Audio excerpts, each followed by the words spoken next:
Throughout history, free thinkers have outraged the religious with their wacky ideas about the virtues of free speech, reason, and of course, eating babies.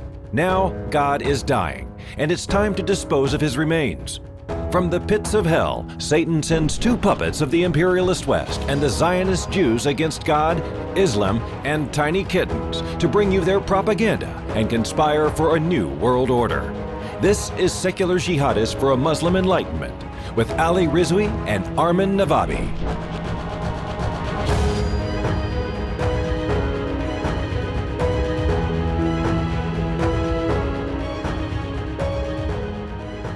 Welcome everybody to another episode of Secular Jihadists for a Muslim Enlightenment. My name is Ali Rizvi and with me is Armin Navabi. Armin, how are you today? Good. D in the live chat is saying, wow, big topic. Happy to be here. Yes. This is the topic. So we're going actually kind of big and we're going to be talking about multiple things. And I'm not sure exactly how we're going to do it within the space of an hour, but we do. So, I'm going to talk a little bit, but I think this is fascinating. There is a report came out right by the Foreign Policy Research Institute earlier this year, and the report is called "Rethinking Assumptions About a 21st Century Middle East." And by the way, I just want to say, excuse my voice. I'm kind of a little bit under the weather, so. Also, your microphone is also cutting in and out, so maybe you want to close some tabs. Okay, no, the tabs are closed. I think what happens is when we initially go live, it's okay. We don't need to know the explanation. Okay, is the audio okay now? Relatively, it's fine. Go on. Okay, it's cool. Relatively fine. Right. So, what you have is the assumptions upon which the United States Middle East policy has been based in the last several decades has become outdated. Right. So this is a recent report that we're going to talk about from the Foreign Policy Research Institute that's actually fascinating, that identified 4 landmark areas of change that are going to have to compel the U.S. to actually rethink its approach to the Middle East and the way it works. So there are like the 4 novel elements that the report talks about. First of all, it's a North American oil independence. So it says the United States no longer relies on the Middle East for its supply. Give the list of the 4 before you explain. Like maybe just give the title, because it's very interesting. Okay, let's do that. Yeah, 4 novel elements. So first of all, North American oil independence. The second is the rise of China, right, and their influence in the region. The third is diminishing conventional threats to Israel, and this is the old school regional enemies that Israel had. I mean, they're no more. It's a very different thing, especially now with the Abraham Accords. And then the fourth is a really interesting one that I didn't know that much about. Right? Is the rise of sub-state actors. So when we thought of sub-state actors, we usually thought of terror groups and insurgent groups. But in this case, this report's also talking about certain financial firms, technology firms, private military firms, contractors that actually interact with the powerful governments. Right. So let me just. So you have 4 things that are changing, there are massive changes that are happening that's going to affect the policies that United States and other Western countries have towards the Middle East. Out of these 4, okay, and it's really good to see, like, at least 3 out of these 4 we have been talking about the massive changes that are happening. It's not like we're not. Sometimes I feel like, are we imagining things? Are we like being conspiracy theorists, or are we like exaggerating something that we shouldn't be? So it's good to see like something like legitimate think tanks coming out and basically confirming everything that we've been saying so far. I mean, at least the shifts that are being talked about here are things that are the main things that we have been highlighting, right? So only one of these 4 is something that we have ignored. The other 3 we have been very aware of and talked about it on this podcast and elsewhere. And all of these 3 out of the 4 are one directional when it comes to the level of importance of the Middle East relative to other places, which is being reduced. You know what I mean? Like if you look at I just don't know when it comes to the rise of the sub-state actors, it looks like the influence of that is going to be multi-directional.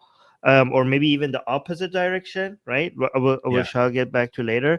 But think about the 3 out of 4. Okay, so North American oil independence, like North America is going to be more less dependent on the Middle East when it comes to the source of energy.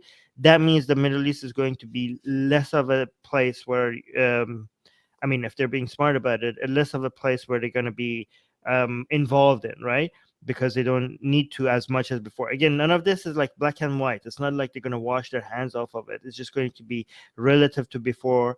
And also, if the states are being logical, it's going to be relative to before. Again, you have to understand that in states, the report even mentioned itself that states is like, even if it makes logical sense for you to like change strategy, states do have a habit of just continuing with the things that they have been doing before. Like it's a little bit, the change is a little bit sticky. It's not going to be just that. And there's this sunk cost fallacy associated with all of this, that it's going to be like governments have to justify the amount of spending they have had before. However, it seems like with Biden's administration, none of these things don't seem to be an issue as much as we thought. Like when they said they're going to pull it out of Afghanistan, they actually did it, which is okay. And then, okay, so that was the first one. The second one is the rise of China. Again, it's going to have the same effect as, well, not the same, but the same direction of an effect as the first one, which is moving away from the Middle East. China being an important issue makes the United States want to focus on another thing, like another area, and it's not going to be just China. It's just going to be that entire region, right? It's going to be China, Indonesia, Australia, Japan, Korea, both Koreas, Philippines. Like it's going to be that whole neighborhood, right? So it's going to be more focused on that area relative to the Middle East. The third one, when you mentioned, is diminishing conventional threats to Israel, right? So like the entire, like Israel is such an important ally to United States, and United States being in the Middle East is going to be less, like, I don't know, like if you listen to Israeli politicians, you keep thinking like Israel is going to be like, is that it at all the time is at a threat level, like existential threat level, you know what I mean? Like it could be like they're still fighting for survival, but we know that's not the case anymore, right? Israel is going to be have to deal with some security issues, some instability around its borders, some, I don't know, attack on its civilians. Again, I'm not dismissing the fact that Israelis are going to die, like, but it's not Israel. The only thing, like, there's no foreign threat to the existence or the identity of Israel. If there's any threats to Israel's identity, is from within, not from outside, right? So, but you wouldn't get that impression if you listen to Israeli politicians, because I don't know, like having threats from outside borders are perfect ways of getting votes, like as Netanyahu constantly used to use that method. But we know, like anybody that knows anything knows that Israel is not, its existence is not a threat anymore. Okay, like it's not going to, like it's not at threat anymore. Like it's not gonna, don't have to worry about that, right? So given that, therefore Israel would not need, first of all, would not need United States to compared to before to protect it. Also, given that is like what, this is one of the things that we could, one of the few things that we could congratulate the Trump administration for. This, I think it was this and taking out Qasem Soleimani are the only two things that I would congratulate the Trump administration for. Everything else was like a disaster. But the Abraham Accords means like the normalization of having relationship with Israel among countries that used to want to completely annihilate it is happening at a faster speed than any of us anticipated. So the countries that used to be a major threat to Israel's existence are now actually actively being the countries that are that will be defending it as well. especially because of the threat of Iran's regime, right, to their own existence, which is now seems to be even more uncertain than Israel's existence, right? Like Saudi Arabia, the House of Saud's remaining in power is more of a question now than Israel's existence, right? Like given that, like you would need so you're not going to need the United States influence as much as before, because Israel is now relying on so many other countries. You could see like the UK just recently came out and made Hamas as not just Hamas as military arm, but also as non-military arm. Also, they announced it as for it to be a terrorist group. Like Australia did that, United Kingdom did that, which means that more countries are moving towards being more aggressively defending Israel against a threat. So that means being less reliant on the United States. So again, this has the same direction, moving away from the Middle East for the United States, right? But this last one is like it blew my mind. Like I couldn't even. Like it was very interesting. Like this is something that I think we could do an entire live stream about the rise of the number 4, the rise of state actors.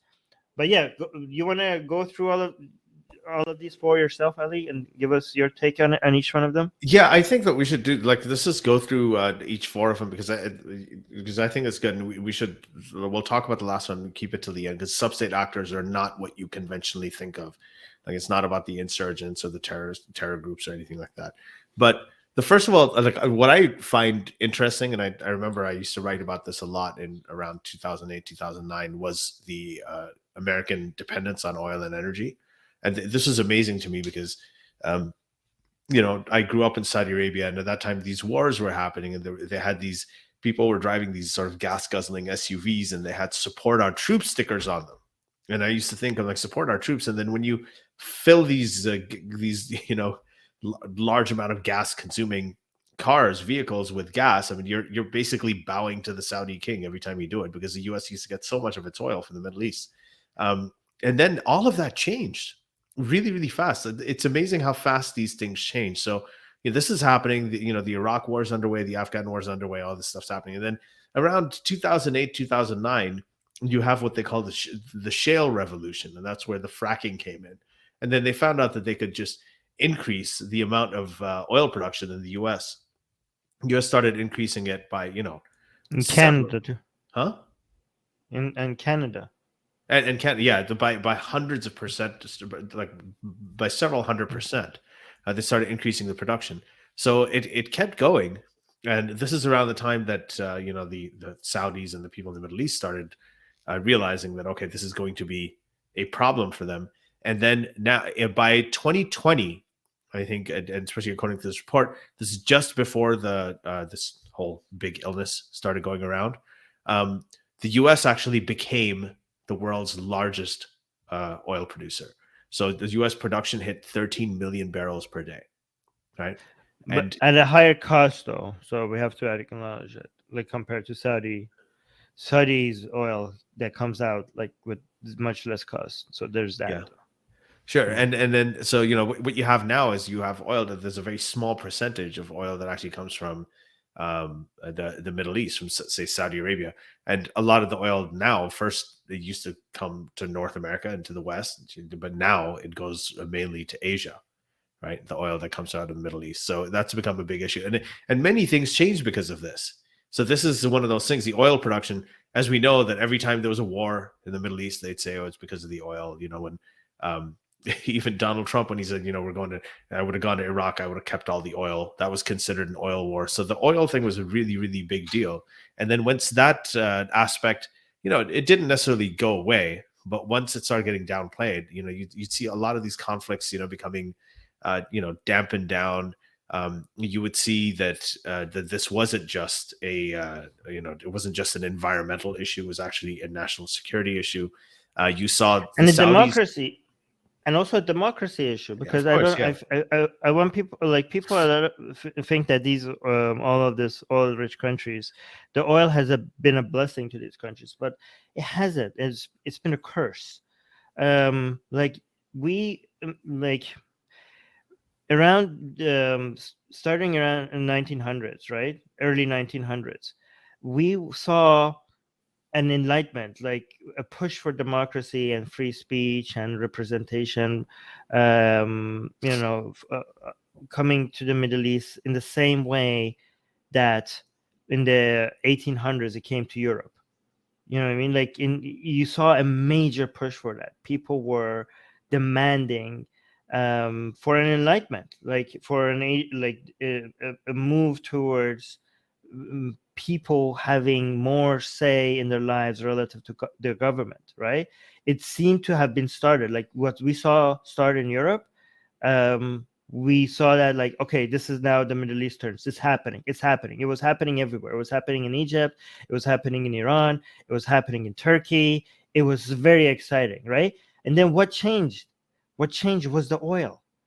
The oil, people discovered, like, oh, money is just coming out of the goddamn ground. And the governments didn't need the people anymore for power.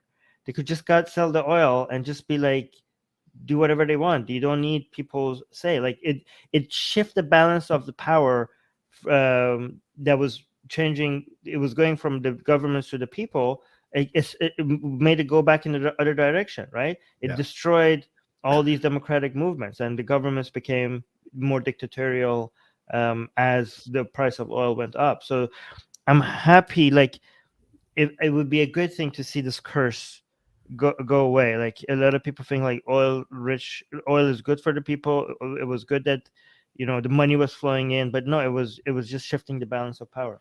This is So this is the point that I think is the most important out of all this. When people think of oil, they just think of economics. They think of environmental issues. They think of it's not that.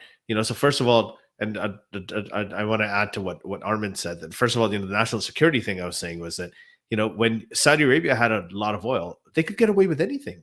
I talked about a lot of times that Saudi Arabia was living in Saudi Arabia was like the Taliban with a lot of money, right? I mean, you had the same treatment of women, the same issue. It wasn't really that much different from all of these fundamentalist groups, except they had a whole country and it was a dictatorship, right? And then what happened is that when they realized that their oil is limited, what started happening? Right, they started opening things up. They started MBS started his Vision 2030 program and started realize that because this is not sustainable, they're going to have to bring in foreign investment. They're going to have to find other ways to keep themselves alive as an economic power. I mean, this is something that when you have the oil, they knew they were just pumping oil out of the ground. They didn't have to do anything. They didn't have to educate their populace. They didn't have to have democracy. They could get away with anything they wanted to because they knew that the U.S. wouldn't touch them. On 9/11, 15 of the 19 hijackers came from Saudi Arabia.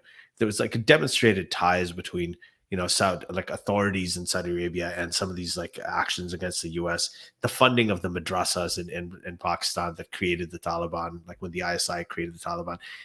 All of these assets, this stuff was coming out of Saudi Arabia, but nobody ever did anything and pointed fingers at them because they needed their oil. They had that oil power. But while they had the oil, they didn't develop anything else. They had absolutely no other contribution to the rest of the world. None.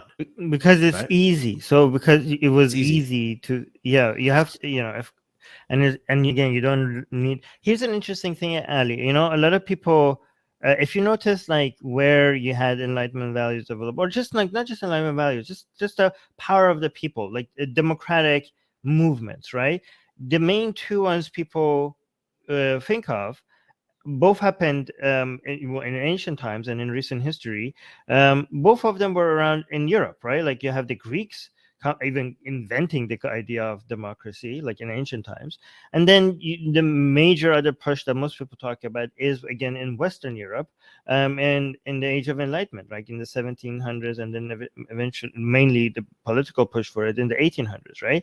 And this, by the way, gives a lot of fuel to racists and ethno-nationalists to think like there must be something inherently superior to our people that that makes these countries go in that direction, right? However, what's actually happening is that the problem with the geography of Europe makes it better for the people, right? Like the fact is that, like, if you look at, I don't know, in the Middle East or in China, the geography, like in Europe, it's very difficult for any king or any ruler to take over. Like, if you look at ancient Greece, it had this, at the city states, they weren't capable of just to build a massive empire. Like, even eventually Rome managed to so there's a cycle, right? Because of the competing powers, there's a lot more freedom, and because of that freedom, there's a lot of wealth, and because of that, because of the wealth that is these countries eventually gather, there's a push for tyranny. So you can see like Rome going from being democratic to all of a sudden tyrannical. But again, it will keep collapsing because it's hard in Europe to maintain a lot of power over a lot of people, right? And because of this difficulty in the geography of Europe, for any state to have an imbalance, like major power over its people, for them to constantly fall apart and for people to constantly rebel, you see that democratic values keeps growing in Europe, right? So the weakness, the inability of states to maintain an imbalance of power over their people makes Europe the perfect place for democracy to flourish, right?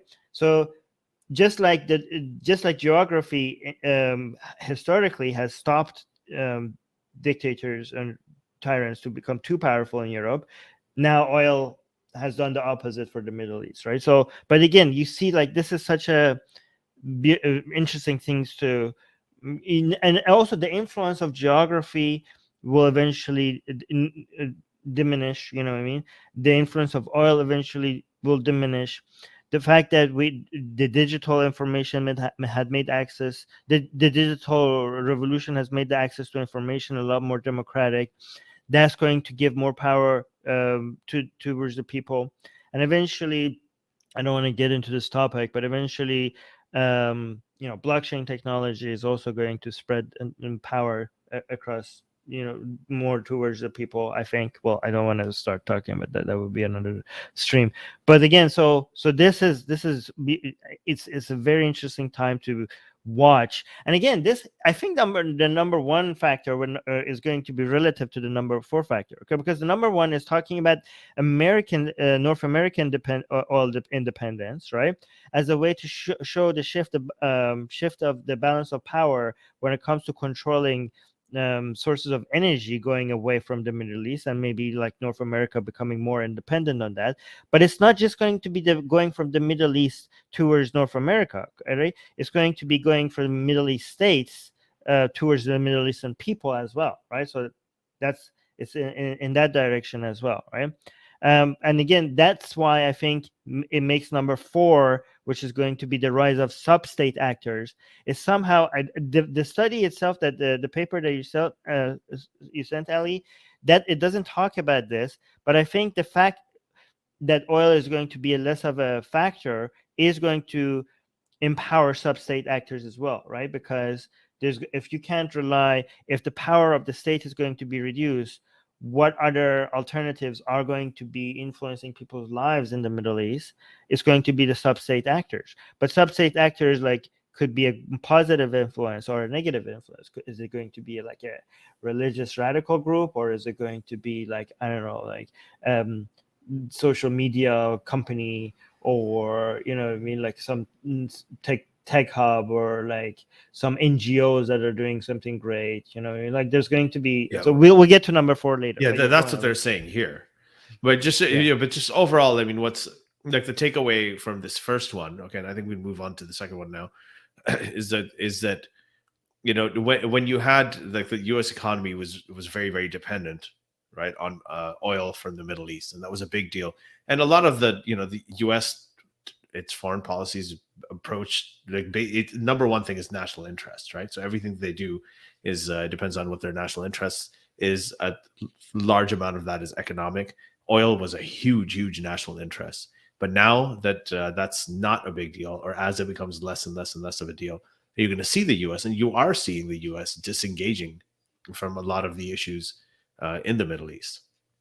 All right, so I think that's the real main takeaway. So the way that the U.S. interacts with the Middle East is very different, and a lot of these countries who've been kind of spoiled and coddled for a very long time with these dictatorships, not doing anything to kind of grow their human resources, grow their intellectual, their entrepreneurial resources, now are going to have to step up, and they're going to have to start working on these things too, because the oil just coming from the teat of their land is not going to be enough to sustain them.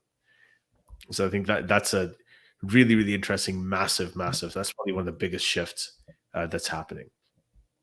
So the next topic that the paper talks about is China, right? So China is now, as you know, a growing economic power rivaling the U.S. I mean, they're saying that it's one of the most intense sort of Cold Wars, the U.S.-China Cold War that's happening.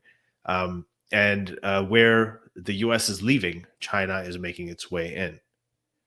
Right. So the U.S. has identified China as a competitor.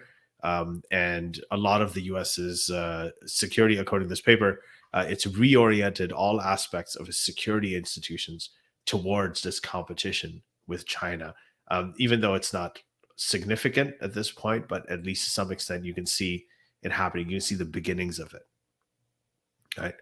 So, so this is another thing. So, Armin, you've talked a lot about this, right? About China and its by the way, this is also why Trump was such a disaster in this area, right? So again, when it comes to, I think, number 3, Trump had a positive influence, right, with the Abrahamic Accord making.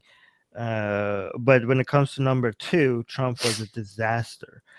First of all, for like not making United States join the Trans-Pacific Partnership, which was like Obama's pivot to the east.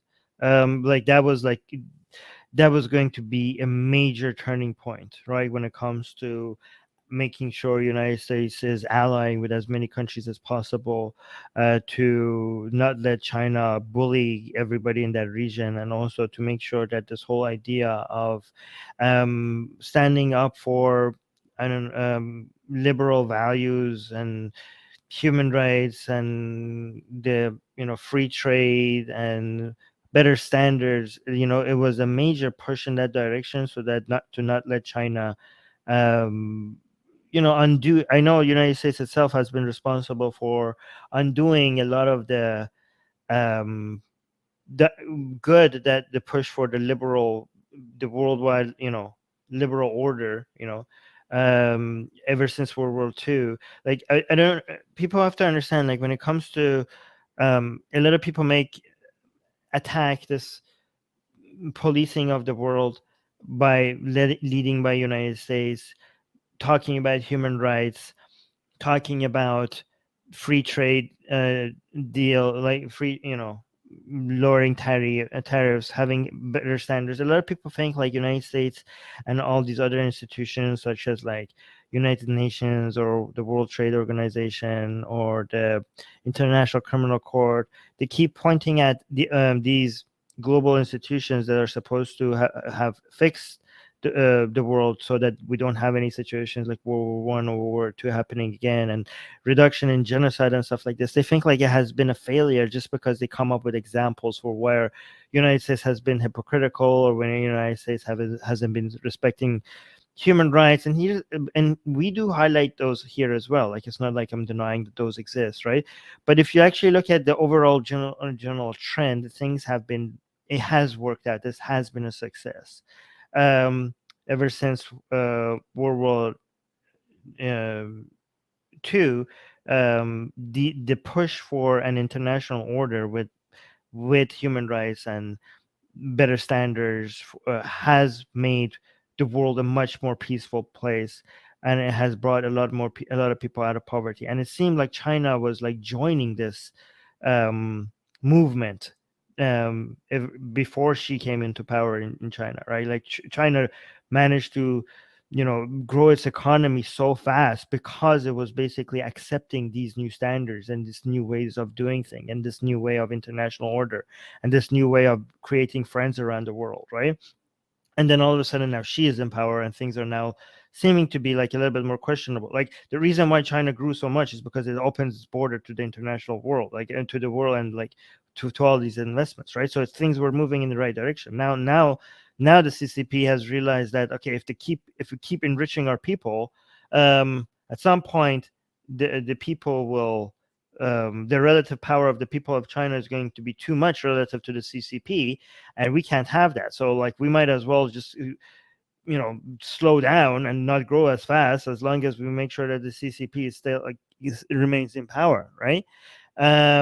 So that's unfortunate, but like Obama realized how important it is to make sure that China, with all the power that it has, and I think that this paper exaggerates the powers of China. Like I think some people exaggerate it. It is significant, but not as like near. Like the paper calls it near peer to the United States. Like not even close.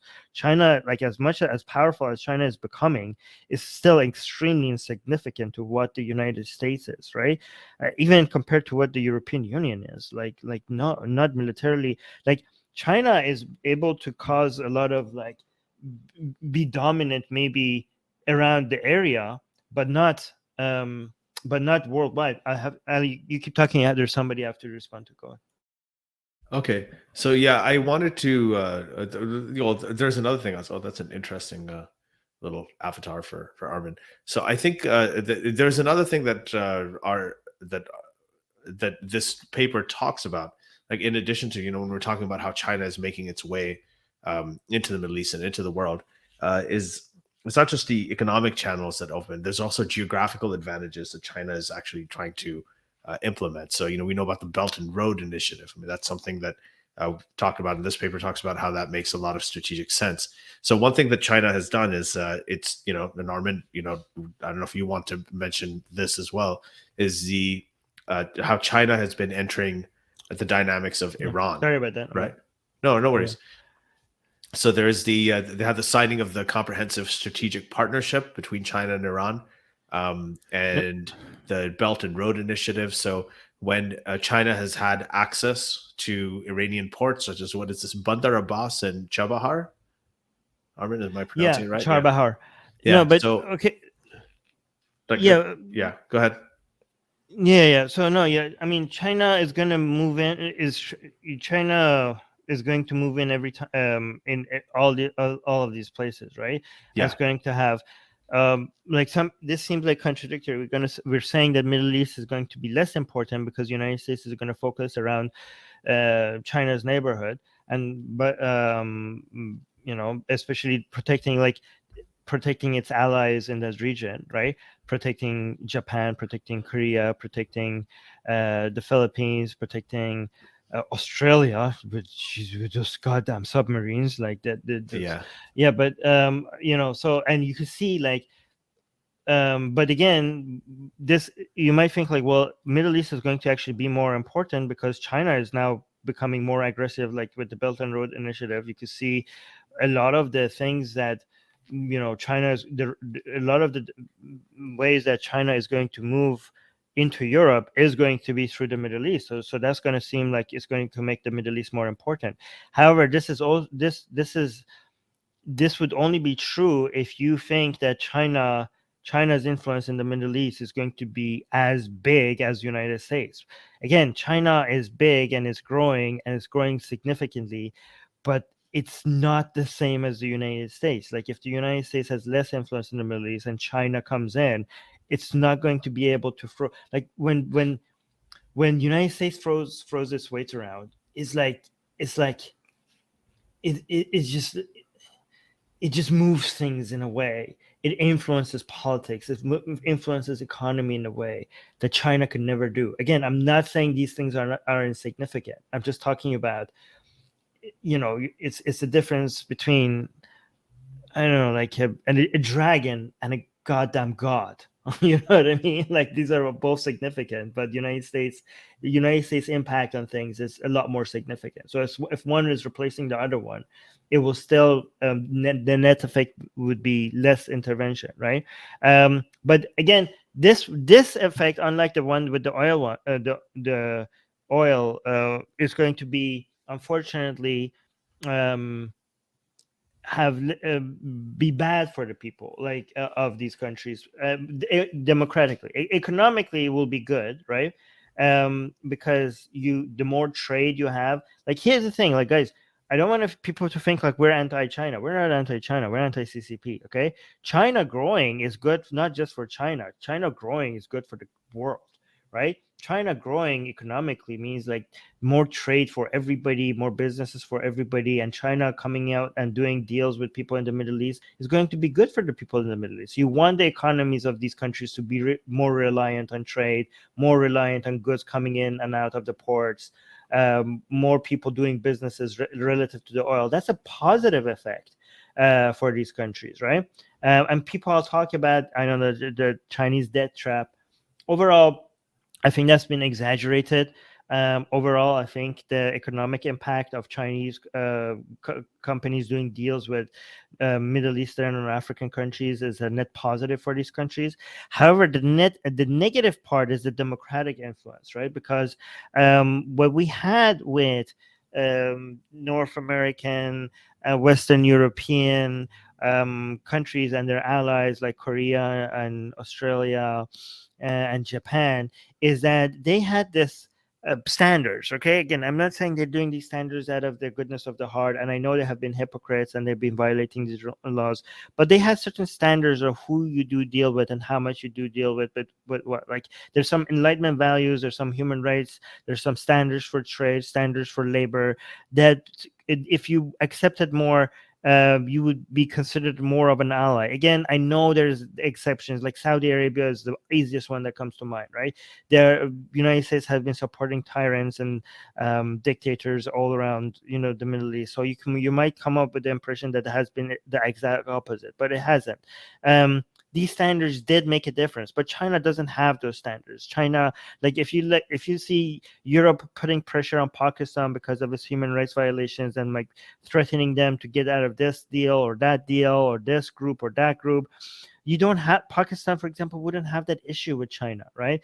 If you see like Iran has sanctions on because of its human rights violation, well, Iran wouldn't have that problem with China, right? So China being able to come to some extent, not completely, to some extent filling the gap, that it lowers the standards. It makes it a little bit less problematic for dictators to be able to mistreat their people. So that in that aspect is going to have a negative effect. Okay, the however, my optimistic view of this, which I hope is true, is that eventually, China's GDP per capita will rise enough for the CCP not to be able to keep going in this direction. Like, this has been the new like direction. This is a very recent direction, by the way. Like, China was fixing everything.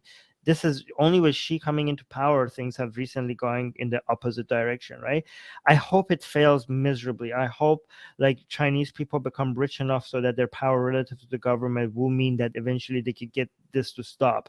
I'm hoping that with like I don't know, cryptocurrencies and the access to satellite internet, eventually the people in China, like, satellite internet would mean that there's no way for the Chinese government to be able to censor what people in China have to say. I'm hoping that eventually this whole thing, eventually, because the countries that focus, that their governments focus with on human rights in other countries are countries that they have a good human rights record, at least internally within their own countries, right? Like, you don't see like a country that mistreats its own people going up and putting up standards of higher than they have themselves at home, with who they trade with and who they are allying with. Like, you don't see that, right? So for China to eventually take part in this standard setting globally, they first have to have their own people have come and hold their governments accountable in the same way that they do so in Europe or in North America or in Korea or Japan, right? Or in Taiwan, if that lasts. But again, this is something that Obama recognized. Unfortunately, Trump undid all the gains that Obama had, and also is something that Biden realizes. And it's amazing because Biden is when Obama had a pivot to the east. It was with like this trade deal, with this giant. It would have been the world's largest international trade deal, which would have been amazing. It would have been amazing. And Trump like pulled United States out of that, which was the greatest disaster. Like I think maybe that's the greatest crime of Trump has been to pull out the United States. Yes, to pull out United States out of this. Like it completely. The global effects on that is going to be catastrophic, right? No, by the way, Bernie Sanders was going to do the same thing. He was also anti-TPP. Yeah, unbelievable. This is something. Yeah, but Biden, they call him Sleepy Joe, but he did the same pivot, but with submarine. With nuclear powered submarines, like Sleepy Joe, like that was like, I'm coming here as well in the neighborhood, not with like trade deals. I mean, he probably is going to eventually push for trade deals, unless like I don't know how much time he has. But with nuclear powered submarines is like the most aggressive push to like like people are like, hey, this guy seems passive. Like, no, apparently not. Right? Like, guy, I don't think people realize how a major shift in the balance of powers those submarines there are going to make. Like, again, like people have to realize, like, China is not a world superpower. Okay, it's not going to be a superpower. It's going to become. The question is not right now, at least within our lifetime, is whether China will replace the United States, because it's not. Okay, the question is that is China going to be able to dominate that region or not? Okay, so, and given that the United States is far away, like that is a more realistic question to ask. Okay, you know what I mean? That neighborhood, will China be able to outmaneuver United States influence in that area? And that's a big deal. Okay, a lot of trade goes through there, right? A lot of US allies are there, and a lot of the world's largest world economies are. Japan is there. Okay, so which is one of United States main trading partners and allies. Okay, so this is a big deal, but not as big of a deal as is China going to take over United States. It's not. Is it going to take United States over in that area? That's the question. And with Biden's, nuclear submarine push in Australia, even that seems now unlikely. Do you know what I mean? Like, even the question of China, is China going to dominate that area? Even that is not a realistic thing to expect, let alone the entire goddamn planet. Yeah, I think it's like the China thing is actually quite interesting, because I think the China relationship with Israel and the China relationship with Iran, those things are actually quite interesting too. But I think let's just move on, because we're at 41 minutes now, and I really want to talk about the other two. The next one is Israel, and as you mentioned, Israel is, according to this, is like, it just does not face any existential threat. There's no credible or even plausible force that could threaten a ground invasion to seize the Israeli heartland. The Israelis themselves admit that the conventional and non-conventional threats in the first circle are on the decline, while there has been an increase in non-conventional threats. So, that's one thing that we're seeing, that Israel is actually more secure than ever. And I thought it was kind of funny the way you said that, there's more of an existential question when it comes to Iran and Saudi Arabia and their future, right? Yeah. Then there is especially Saudi Arabia. I'm not sure anymore about Iran. Yeah, but relatively, like, I'm not saying the House of Saudi is going to fall, but relative to Israel does not have to worry about. Well, let me change that. Okay, when it comes to threats from outside, Israel doesn't have to worry about whether it will be able to maintain Israel as it is. There is no threat from outside. Any threat from outside is like, are you going to cause us some problems over here? Are you going to assassinate Israel's citizens outside of Israeli borders, right? Are these settlers like safe here or not, right? Are there going to be some missiles being thrown over Tel Aviv, and some people are going to die? These are the things that Israel has to worry about. But whether Israel is going to be able to exist or not, that is no longer like Gaza, Hamas, Hezbollah, even in nuclear Iran, these are not going to be a threat to the existence of Israel's existence. Okay, the world would unite in defending Israel if that ever even comes remotely close to happening. Okay, so nobody has to again, when it comes to threats to Israel, the major threat to Israel is for it to become completely an ethno state, or the other way around, for it to become, for people. Okay, so for in a push, so there's two directions that this is happening. Okay, so there's a racist version of this and there's a non-racist version of this. Okay, the racist version of this is that there seems to be more Arabs between the Jordan River and the Mediterranean Sea.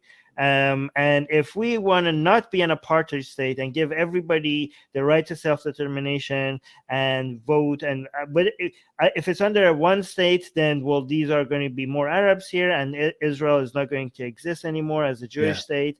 But if we want to have two separate states, that doesn't seem possible anymore with all the settlements and everything. Okay, so they're like, people are saying like, okay, we don't want to not be we don't want to have a one state with everybody has equal state, because there's more Arabs and Jews, and therefore Israel is not going to be a Jewish state anymore. And people are like, okay, well, what's the problem? Are you racist against Arabs? Well, the problem with that is not because you shouldn't be like, well, Arabs shouldn't have the right to self-determination, and Jewish people should be having that. That's like racist. The problem is that the Arabs have been made to live in such conditions that if they're gonna be, if these people eventually come to power and threaten the democracy and secularism of Israel, it's not going to be because they're Arab. It's going to be because of the conditions they have been made to be lived in for the past couple of decades. You know what I mean? Like, you are basically creating radicals as a way to use fear-mongering as a way to make yourself more important, and therefore, make security more of an issue than other problems that Israel is having. But again, eventually these people are not going to go anywhere. Maybe not. We'll talk about. We're going to, So eventually, you cannot have an apartheid state indefinitely. Eventually, these people are going to be able to get equal rights and everything. So, but how do you want that to happen? Do you want that to happen with, I don't know, with a sea of blood, or do you want that to happen peacefully? Okay, because the more these people are alienated and live separately and are radicalized using religious and other dogmatic language, not even non-religious ones sometimes, right?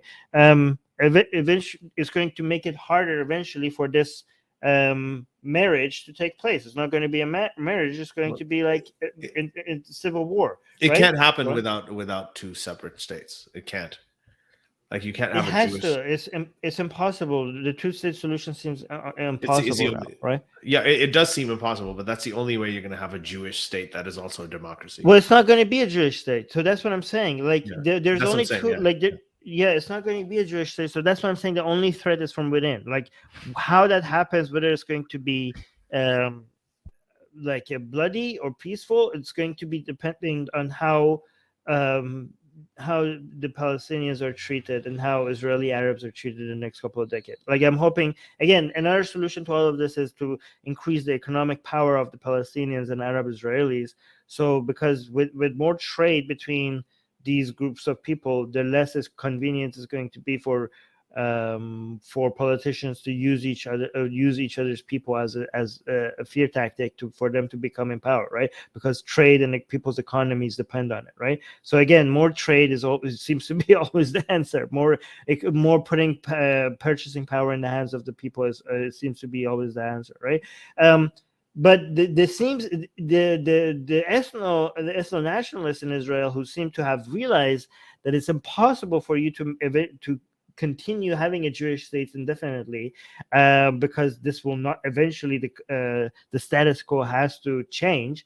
I think their method, this is kind of play a game of chicken that they're playing. Okay, is to make life so difficult for both for Palestinians, for them to just leave, to just go to Lebanon or Syria or Jordan, or I say Jordan in Arabic and Persian, or other places. You just go. If they want them to just leave, and so that's the strategy, right? So this is what. Okay, so if you think eventually you're gonna have a one-state solution with people with having equal rights and everything and equal votes, if that's going to be the situation, so you could like either be like, okay, these people one day going to have the power of vote. So you could either say like, let's treat them nicely. So instead of having a civil war or having Israel become an Arab state where people are religious or radical and anti-secularism and anti-gay rights and anti-women rights, instead of like maybe if we like have economic ties with them, our values will keep switching, people will slowly be valued more. So once eventually that marriage happens, you will have a state that is not a Jewish state but still democratic and still secular. Or you could go the other way around, and instead of like treating them better or involving them more in economic development, to go on full on aggressive so that they leave, right? They just leave and go to other countries, right? They just go and settle somewhere else, right? We're like, okay, and that if they leave, then when eventually that marriage happens, we will still be a majority and we will have a Jewish state. Plus, maybe we could get the ultra-Orthodox Jewish people to keep breeding as fast as Arabs, because that seems to be our only hope when it comes to population, the relative population, right? But so again, that's another direction you could go. But if you go into that direction and you fail, right? If you go into the direction of treating people miserably so that they leave, but you fail and they stay, and that marriage happens, then you have created a whole bunch of radical groups, and now in the entirety of Israel and what it stands for, what it should stand for is that threat. Like what Israel should stand for is not for it to be a Jewish state, but for it to be a secular democratic state. But now you have a whole bunch of people that you've radicalized, and now they have equal rights and say as you are, and that's the greatest threat to Israel, is that, not Iran, not Hezbollah, and not Hamas. This is the greatest threat to Israel, right? But right now, what we're talking about is the fact that we know that none of these foreign actors are the greatest threats to Israel. So you don't need United States as much as before, right, to help you. And again, this is a thing that Trump administration understood and did well, and it brought all these countries together, brought the Arab states together, Gulf Arab states together with Egypt and everything, and Sudan and everyone else, and normalized having a relationship with Israel to the extent that we didn't think would be possible in our lifetime, right? This was a push in the right direction, and it's going to save the United States a lot of money, okay? Because it's easier to demonstrate that Israel doesn't need our help, right? Also, the same signals have been made to Europe, right? Europe is now realizing that it cannot forever rely on United States protection, right? Against threats like Russia, right? So they are like now becoming, if you look at what's happening in Poland right now, they're massively increasing their size of the army, doubling it, in fact, because, and again, this is going to save United States taxpayers a lot of money, right? But again, if these countries are relying less on United States, if Israel and European countries are relying less on United States as allies, that means that they also have to give in to them less than before. You know what I mean? Like United States cannot demand things as much as it did before, because these countries are less reliant on the United States, right? However, it's good if countries that are becoming less reliant on the United States, if there's still countries that have better human rights record and demand better standards, that's not a negative. This is going to save American taxpayer money. Also, these are still countries that have higher standards, especially with Poland now becoming more and more, like, as much as they're one of the worst European Union member countries, that when it comes to accepting gay rights and all of that, and still having blasphemy laws and enforcing them, I think like that's going to eventually stop, given how reliant countries like Poland are relative to the rest of the European Union, and the fact that the European Union is like forcing upon them the standards that they like.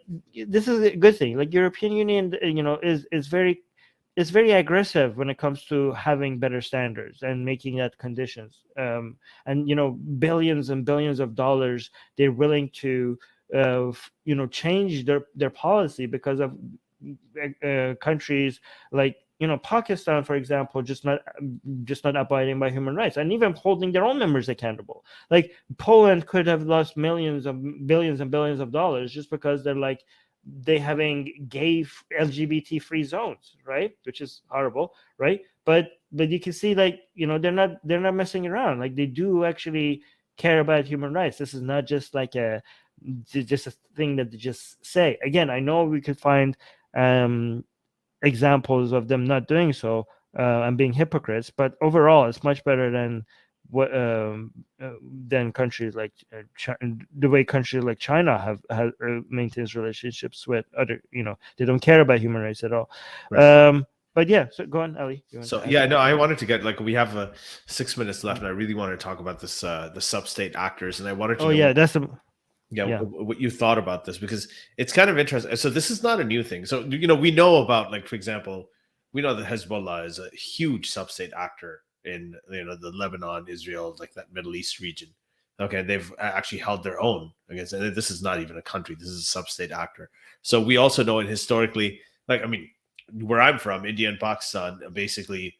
There was a sub-state actor, the British company, the East India Company, that came into the Britain to India in the 1700s, and then eventually all of the colonization happened through this company.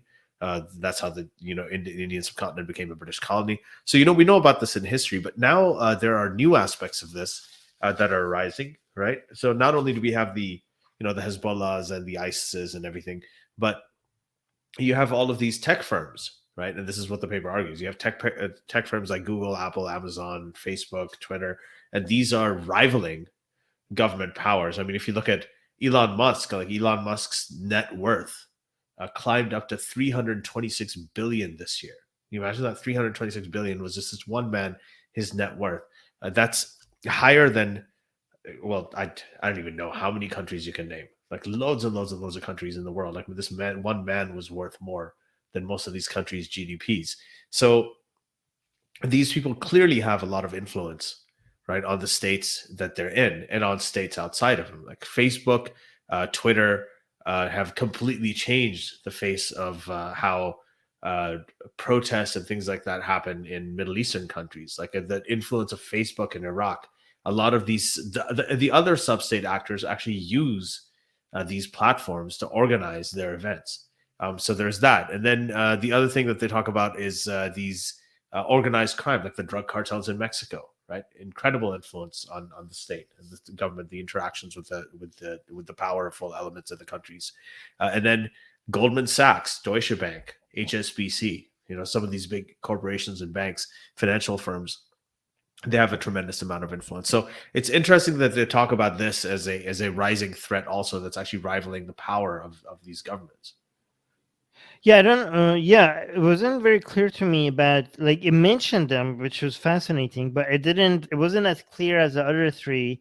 Yeah, it seemed like the influence of this is going to be in every direction. You know what I mean? Yeah. Look at all the three that was mentioned before. When it comes to the Middle East, it seemed like the influence is the same direction. But when it comes to the reason, so the rising of sub-state actors, it's not a Middle Eastern thing. It's everywhere.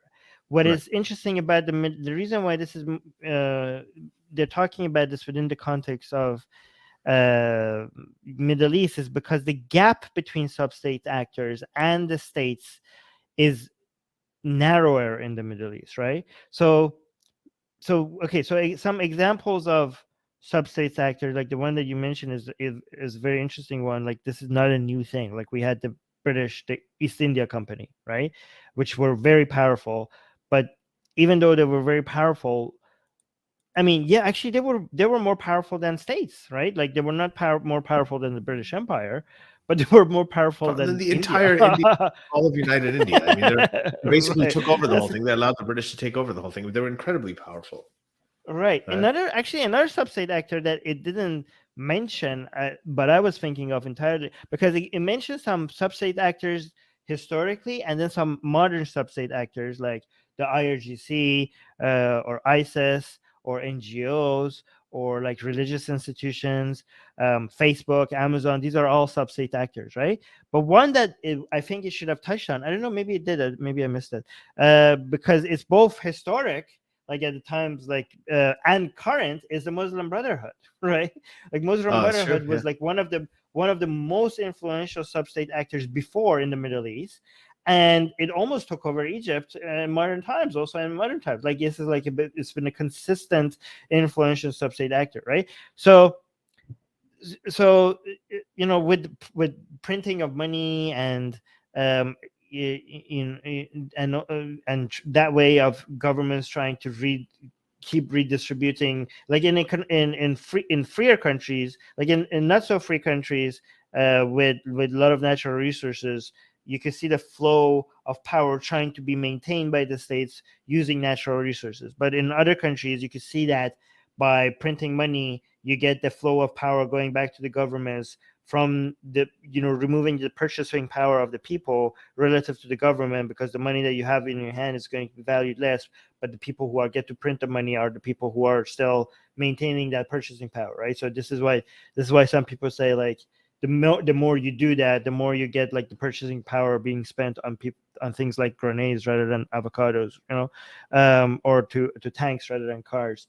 But you see that force trying to maintain that. But even with all the influence that these state actors have, you see the gap between state actors and sub-state actors being reduced everywhere globally at a massive speed, right?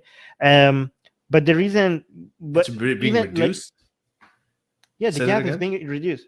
Yeah, the gap is being reduced. Okay, yes. The gap is being reduced, right? Like, never heard the gap thing. Yeah, you're right. So yeah, the gap is being reduced. But if you're noticing in a state as powerful as the United States, right? If you notice that gap is being reduced, right? Like you have Facebooks and Amazons and many other institutions, and you can see that. So here's the thing: when a lot of people think about world politics, they think about countries, right? They think about Iran versus Israel, United States versus China.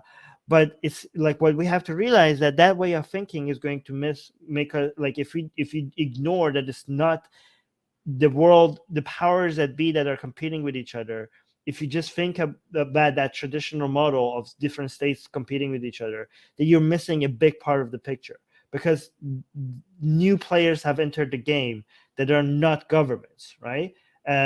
So your analysis of the trends is going to be very simplistic if you don't include these other powers as part of your equation, like Facebook, Google.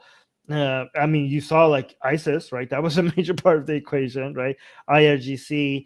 I mean, IRGC is technically both sub-state and part of the state. What's interesting about this is, like, you know, when you go in and when you're making deals with people, when you're negotiating, then will we see a point, or I mean, we kind of already are seeing it, where, you know, you go into the Lebanon, Syria region, Israel region, and then suddenly you're making a deal with Hezbollah, right? Because, like, okay, you are one of the most powerful organizations over here, so let's make a deal with you. You're not a country, but we have more interest in negotiating with you. So it's like this report, well, you know, the way that it breaks this stuff down is it says that, you know, where it's saying the first two of these changes, they both indicated different things. So two of them, the lack of the lower oil dependence on the Middle East, and the Israel, the new secure Israel, sort of indicates that the U.S. will disengage from these kinds of areas. It doesn't need to be part of it. Has a reduced national interest. Whereas the other two, the rise of China and the rise of these sub-state actors, shows that the U.S. must change the places where it's actually engaging in the Middle East. It has to where that direction has to go. And, it's kind of, you know, that's interesting. And United States being the leader of the new world order ever since World War II, that is going to be threatened with the sub-state actors becoming more and more influential, right? Because, what I was trying to conclude was, like, if the gap between state actors and sub-state actors are being reduced in such a rapid speed, even relative to the United States. Imagine what that does in somewhere in countries in North Africa and the middle, all of Africa actually, and the Middle East, right? Because the gap was already lower. Like these are not powerful states, right? This is why, like, if you look at a country like Iraq, the relative power of militias, Shia militias, to the government becomes a lot more important than the relative power of Facebook and Google to the power of the United States government, because the gap is so much smaller, right? Because the gap is so much smaller, the effect of the rise of the power of sub-state actors becomes more important. I mean, technically, you could say that, like, what could happen in Iraq is what already happened in Lebanon and Iran, because the sub-state actors eventually became so powerful that they became states. You know what I mean? Like IRGC was a sub-state actor, and now it's like half of the goddamn state. Some people say all of the states, right? Like in Lebanon, Hezbollah used to be a sub-state actor, and it became relatively powerful enough that it's like now 1/3 of the state, or maybe people will say more than half of the state, right? In Egypt, Muslim Brotherhood was a sub-state actor, and it almost became all of the states, right? Like, so again, so you can see the gap between sub-state actors and state actors is so small that they could just replace each other at some point, right? But again, if you see that dance between sub-state and state actors in the Middle East, what does that say about the future of the rest of the planet? When that gap also becomes smaller in countries like the United States, like eventually when Microsofts or Facebooks of the world become so powerful, and the gap between the United States government and these institutions becomes smaller, are they going to be like replaceable? Like, you know what I mean? Like, are they going to be like interchange? Like, are people gonna, do you know what I mean? Like, are they gonna shift each other's positions as well? Especially, Ali, especially with the rise of metaverse. You know what I mean? Like eventually, especially if we get to a place where you're not going to, your life, the rules, okay, if your life is so much influenced by the environments that you're spending time on online, whether it's on Facebook or Google or YouTube or Instagram, or that the rules that these institutions have over what you get to do or not do will have more of an impact on your life than government tax rates or government rules, right? So that's how you can see the sub-state actor eventually replacing the positions that states used to have, right? This is so amazing and complicated that I didn't like. It's almost impossible to even come up with a way to figure out what direction we're going to head with this. But it's happening faster than a lot of people realize, right? And this is something that more people need to pay attention to. Okay, a lot of people see these discussions as different categories. Like, you talk about geopolitics, like Iran, just recently had like some fight with the Taliban at their border for the first time since Taliban came to power. And I don't know, like, and we're talking about, I don't know, United States now getting closer to the Philippines, ever since Philippines realized that China is not as good of an ally as they thought. And they're like, oh, this is one category of discussion. And then we're talking about censorship on Facebook and the rise of altcoins and metaverse and NFTs. And people think like this is a separate category of discussion. But what we're going to notice very soon is that these things are going to become the same topic very soon. Very soon, these are going to be the same category of discussion. Not just in not just in countries where these companies are based on, but even like what's going to happen when Monero becomes a competing coin relative to Bitcoin, and you are going to be able to fund I don't know, Hezbollah or Hamas with nothing in the world being able to detect that. You know what I mean? It's going to be easy. It's going to be there's going to be a parallel world built right next to the world that we're talking about, and there's going to be more power dynamics within that world. Like, I don't know if people really, even before this all of this discussion, before the rise of Facebook and Google and social media and the metaverse and the blockchain technology, before all of that, there's another world already out there called the derivative market.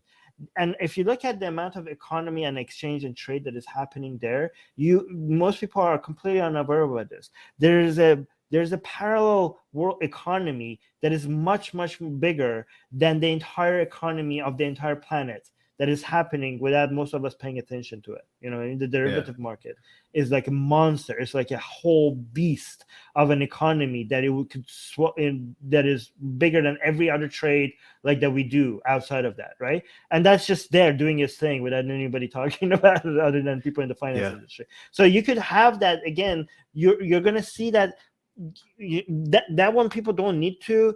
That world is so robotic and rational that people don't have to worry about it influencing politics or stuff like that.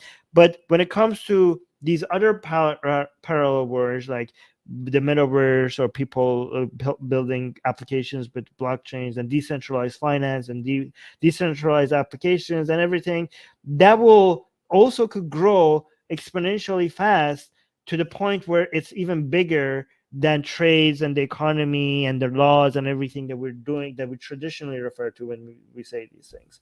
And that will change everything. I don't even know how, but it will.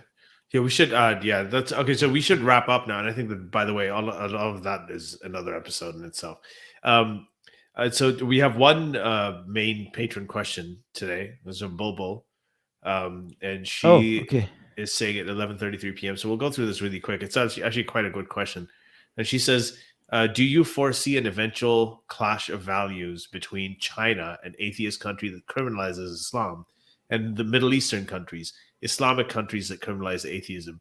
And this is actually one of my favorite things to think about is that Bobo, I actually don't think, aside when the U.S. isn't involved, I don't think any of these Islamic countries really care all that much. If it's not the U.S. and Israel involved, I don't think they really care.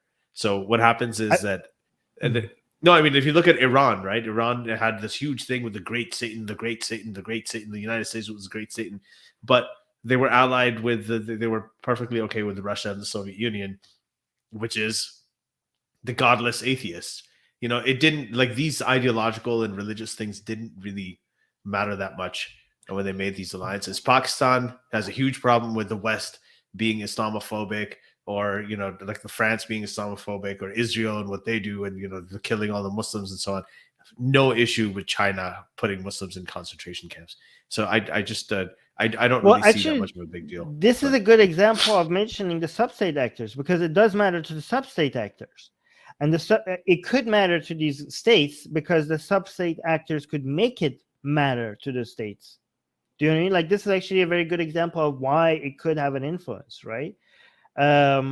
Because the people in these countries, Ali, what are you doing? Because the people because I'm sniffling. It's okay. The people in, for example, Saudi Arabia is desperate for tourism and investment, right? So they might what? Let's have Halloween. Fuck it, Halloween. Like go on full shirk mode, maximum shirk mode.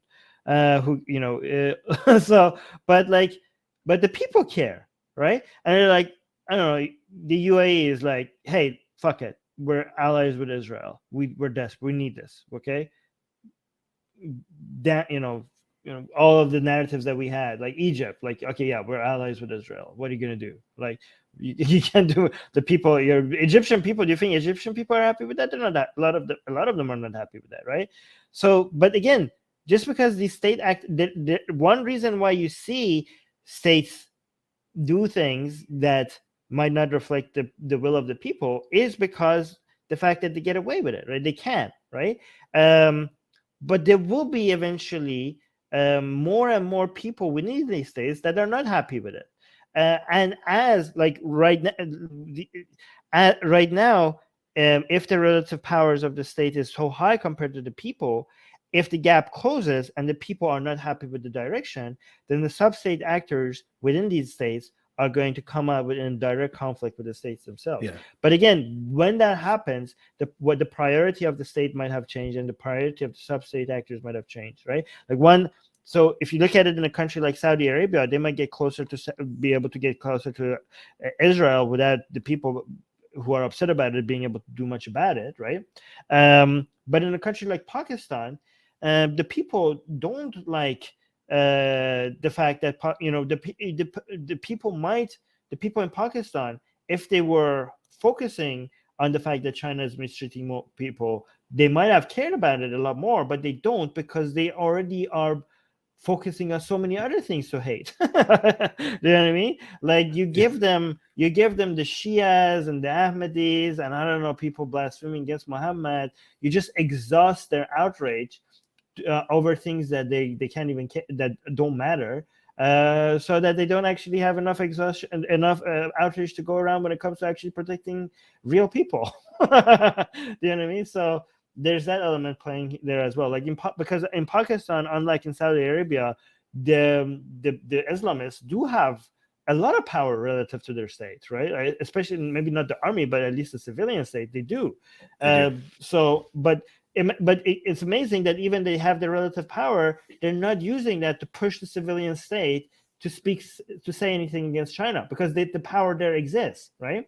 Again, the Islamist sub-state actors there are very powerful. They're so powerful that they could march on the capital and maybe take over if they wanted to, if the army allows. Yeah, right. Yeah. But they're not using that power to force the government to stand up against China, who's abusing Muslims, because they're just outraged by people offending Muhammad allegedly, or people or Shias, or people who do not consider Muhammad to be the last prophet. That's where they're spending their energy on. So D. Boudreaux saying she's saving the questions so Ali can go rest. That was not necessary at all, but that is kind of true. I'm at that. I don't know. I think I'm coming down with something for sure. So we'll wrap it up here. Like we're about 15 minutes over time, but yeah, this is a fascinating topic. I think we're gonna cover different aspects of this separately in different streams. Music guy 220 is saying shirk attack. Yeah, shirk attack. Excellent. With a shark. Yeah, they're making all these shirk sort of puns right now. Wanted to tell you guys, if you like what you hear here, please do consider going to. Oh, first of all, if you're watching this or listening to this on YouTube, please like this stream. Hit the like button. Go in. It takes a second. Take a second right now to go and subscribe. If you are, and hit the notification bell so you can be notified anytime you see videos like this. If you like what you hear today, please do consider going to patreon.com/SJME and becoming a patron for as little as $1 a month. Advantages of this: you can watch all of these live streams, you can take part in the live chats and ask questions, and we'll answer them on the air.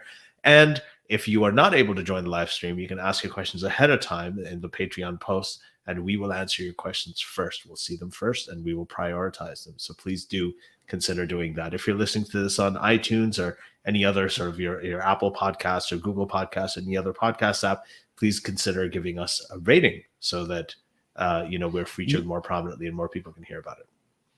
Yes. Please like our video and share it. But Ali, you're getting a lot of comments in the live chat for your health. People telling you to take care, get medicine, get rest. That's very sweet. Get dressed. That's very sweet, guys. Get rest. Okay, I thought they were saying get dressed. I was like, no, guys, I'm not this dark. That's not my skin. Not that there's anything wrong with it. I'm still pretty dark, and oh my God. Okay. Okay. We have to go. Okay. All right. All right, guys. Love you guys. Take care. Bye. Be best. Be best. The Secular Jihadists have been made possible thanks to the Illuminati and the covert support of Israel and the CIA. That's what we have been told, but we haven't received our checks yet. If you like what we do, please support us. Share the podcast with your friends. Write and tweet us with topic and guest suggestions. Or head over to secularjihadists.com and give $1 or more for exclusive access to live video. Have your questions read and answered on the air, and more. Till next time, may the flying spaghetti monster be with you.